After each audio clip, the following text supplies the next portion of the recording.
So what's up guys, welcome to Rainbow Bats Studio 23 and so today నేనైతే ఇంట్లోనే ఒక magnetic compass అయితే చేయబోతున్నాను. So first on the list we need ఒక sponge అయితే కావాలి గైస్. సెకండ్ ఒక నీడిల్ అయితే కావాలి. థర్డ్ ఒక ఫ్రిడ్జ్ మ్యాగ్నెట్ కానీ లేకపోతే ఒరిజినల్ మ్యాగ్నెట్ అన్న తీసుకోండి. ఇంకా బౌల్ ఆఫ్ వాటర్. సో మనం ఫస్ట్ అయితే ఈ మ్యాగ్నెట్ తోటి మనం దీన్ని ఇట్లా రబ్ చేయాలి నీళ్ళని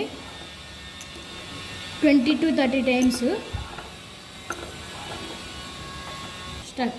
అట్లా చేసిన తర్వాత ఈ నీళ్ళు అయితే మ్యాగ్నెటిక్ కింద మారిద్ది.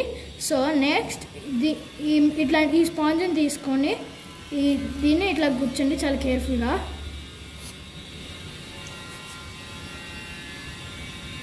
నెక్స్ట్ మీరు చేసుకున్న దీన్ని ఇట్లా వాటర్లోకి ఇట్లా సర్ఫేస్లో పెట్టండి. మీరు పెట్టిన కొంతసేపటికి అయితే ఈ మ్యాగ్నెటిక్ నీడిల్ అయితే ఇట్లా కొంతసేపు రొటేట్ అయ్యి ఒక ఫిక్స్డ్ డైరెక్షన్ అయితే ఉండిపోద్ది గాయస్. సో నాకు ఫేస్ అయింది అయితే నార్త్ వైపు. ఇప్పుడు మీరు ఎంతైనా టర్న్ చేయండి, ఇది మాత్రం ఒక డైరెక్షన్లో అయితే ఫిక్స్ అయిపోద్ది. సో ఇట్లా అయితే మనకి ఏది నార్త్ ఏది సౌత్ అయితే తెలిసిపోద్ది. So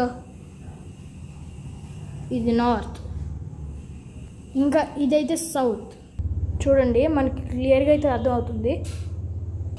so thank you for watching my channel guys. ఇంకా ఈ సైన్స్ ఎక్స్పెరిమెంట్ అయితే మీకు చాలా నచ్చితే మీరు కూడా ఇంట్లోనే ట్రై చేసేసుకోవచ్చు. కాకపోతే ఓన్లీ థింగ్ ఏంటంటే మీరు ఒకవేళ